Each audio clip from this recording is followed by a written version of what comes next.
Hello Gemini, welcome to Gurumaa Hindi tarot. और ये reading है 9 अगस्त से लेके 15 अगस्त तक की।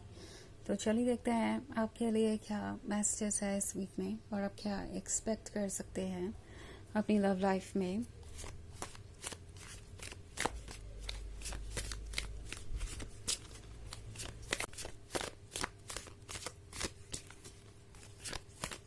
मैसेजेस फॉर Gemini,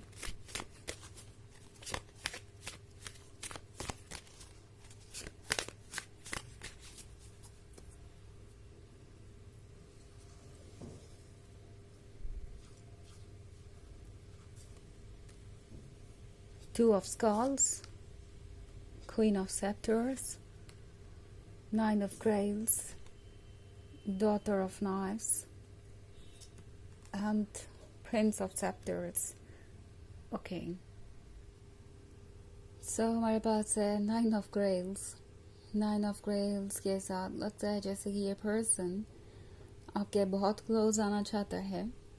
ये फिजिकल अट्रैक्शन के बारे में भी है, इमोशनल अट्रैक्शन के बारे में भी है, एक परफेक्ट रिलेशनशिप के बारे में है जो कोई पर्सन अपने लिए ढूंढ सकता है। मतलब ये पर्सन हर तरीके से आपसे अट्रैक्टेड है। उन्हें कहीं से भी ये फील नहीं हो रहा कि वो कोई कॉम्प्रोमाइज़ कर रहे हैं या आप में कुछ ऐसा है जो उन्हें पसंद नहीं है या जिसे वो रिप्लेस करना चाहेंगे।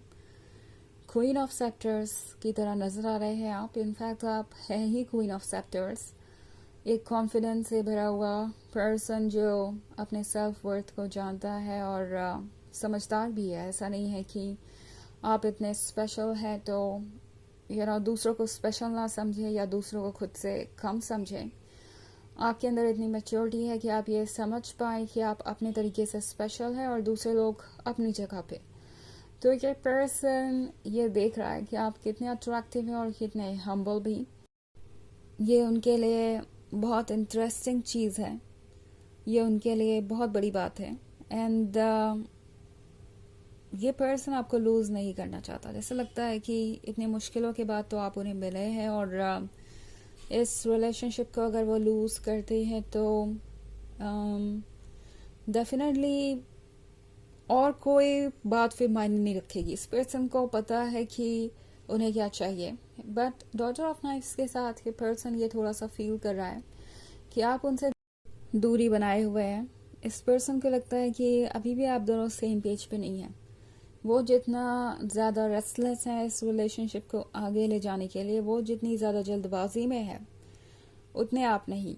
आप डेफिनेटली अपने वक्त को यूटिलाइज कर रहे हैं इस पर्सन को और समझने के लिए। आप उन लोगों में से नहीं हैं जो सिर्फ और सिर्फ एक्साइटमेंट ढूंढ रहा है इस रिलेशनशिप में। तो इस पर्सन को एक बात समझ में आ गई है कि अगर आप किसी को चूज़ करेंगे अपने लिए, किसी भी रिलेशनशिप में आएंगे, तो उसकी सिर्फ और सिर्फ एक ही वजह होगी कि आप कमिटमेंट करना चाहते हैं। आप अपने लिए वो परफेक्ट लाइफ पार्टनर चाहते हैं जो आपके काबिल हो। तो प्रिंस ऑफ सेप्टर्स को लगता है कि सब कुछ पॉसिबल है। प्रिंस ऑफ सेप्टर्स को लगता है कि वो डेफिनेटली आपका दिल जीत सकते हैं।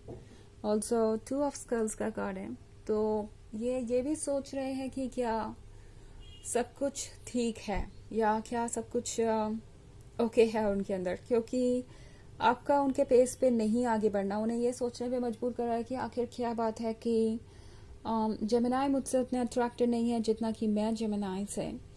मुझ में कुछ कमी है क्या। तो टू ऑफ स्कल्स के साथ ये पर्सन आजकल खुद को मिरर में देखता है और सवाल पूछता है कि क्या वो आपके काबिल भी है या नहीं, या कुछ ऐसा है जो उन्हें जानना चाहिए।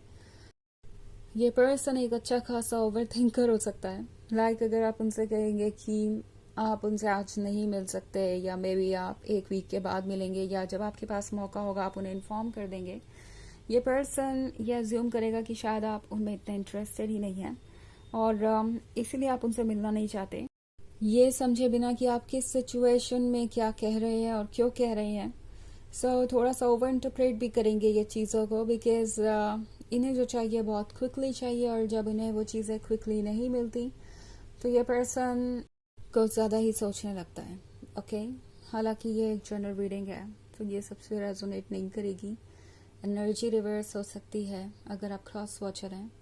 इसके अलावा अगर आप पिछले वीक की रीडिंग देखना चाहें तो उसका लिंक आपको डिस्क्रिप्शन बॉक्स में मिल जाएगा हमेशा की तरह।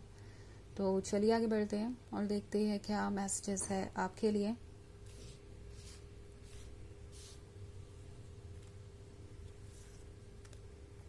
The Hierophant, the Sun, Five of Grails, the Chariot, and Seven of Scepters. Okay, so Five of Grails है।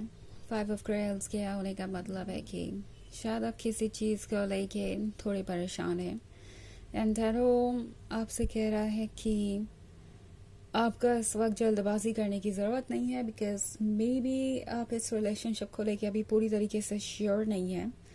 द चैरियट के कार्ड का मतलब यही है कि आप प्रिपेयर तो हैं इस रिलेशनशिप में आने के लिए, क्योंकि यहाँ अट्रैक्शन बहुत इंटेंस है। आप दोनों के बीच जो पैशन है, जो एक्साइटमेंट है, वो कुछ ऐसा है जो ना तो पहले आपने कभी एक्सपीरियंस किया है ना इस पर्सन ने। But then at the same time आपके मन में कुछ डाउट्स हो सकते हैं। आपको ऐसा लग सकता है कि आप गलत पर्सन को चूज़ कर रहे हैं और गलत रास्ते को ना चुनने कहीं, जिससे कि बाद में आप रिग्रेट करें। तो द चैरियट आपसे कह रहा है कि फ़िलहाल आप मूव करने के लिए रेडी है, मगर शायद आपको पता नहीं है कि आपको कहाँ जाना है। तो कुछ वेट कीजिए, क्योंकि द हायरोफेंट आपको गाइड करेगा, आपकी सोल आपको गाइड करेगी एंड आपको ये पता चलेगा कि आपको क्या चूज़ करना चाहिए। ओके, क्योंकि द सन के कार्ड को अगर देखें तो यहाँ पे एक कॉन्ट्रास्ट है, एक प्रिंसेस है और एक डेविल है। तो आप दोनों के जो आइडियाज़ है वो बहुत सारी चीज़ों को लेके अलग हो सकते हैं, पर्सनालिटीज़ अलग हो सकती है। अब इसका मतलब ये नहीं है कि आप में से कोई एक प्रिंसेस के कैरेक्टरिस्टिक्स रखता है और दूसरा डेविल के। इसका मतलब सिंपली डिफरेंस को दिखाना है कि आप दोनों एक दूसरे से कितने डिफरेंट हो सकते हैं। तो टैरो आपको इस वक्त शायद काफ़ी तरीके से गाइड कर भी रहा है। मे बी आप बहुत सारे कोइंसिडेंसेस देख रहे हैं, सिंक्रोनिसिटीज देख रहे हैं और आपको ये महसूस हो रहा है जैसे हर चीज़ आपको इनकी तरफ भेज रही है या इनकी तरफ जाने को कह रही है। सेवन ऑफ सेक्टर्स के साथ ये पर्सन इमेजिन कर रहा है फ्यूचर के बारे में, क्योंकि इनके लिए इस वक्त कुछ भी इमेजिन कर पाना मुश्किल है। शायद ये अपने पास्ट में भी कई बार डिसअपॉइंटेड रहे हैं रिलेशनशिप के मैटर में। कभी कोई ऐसा रिलेशनशिप इन्हें मिला ही नहीं जिसको ये वाकई में अपना सारा अटेंशन दे सके।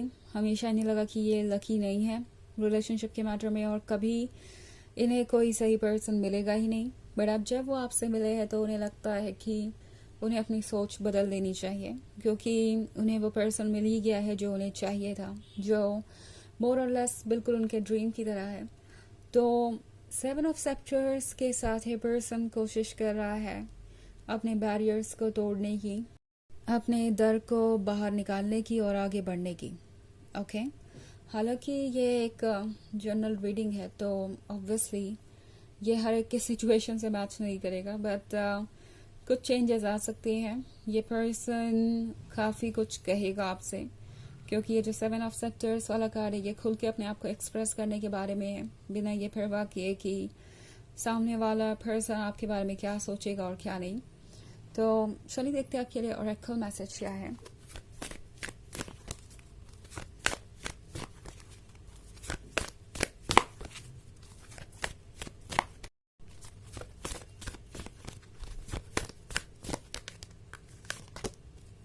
Odin, psychic insight. Your third eye is open. See truth for what it is. Follow your intuition. आपकी सोल आपको गाइड कर रही है। आपकी थर्ड आई ओपन होने का यही मतलब है और आपको अपने इंट्यूशन को फॉलो करना चाहिए। जैसा ट्रुथ है उसे वैसे ही देखिए, उसे किसी और तरीके से इंटरप्रेट करके कोई फ़ायदा नहीं होगा आपके इस पॉइंट पे। तो ट्रुथ को एक्सेप्ट कीजिए और अपने इंट्यूशन को फॉलो कीजिए, वही आपके लिए बेस्ट होगा। तो यह है रीडिंग इस वीक की। आई होप आपको अच्छी लगी होगी। Thanks for watching. Till next video, bye.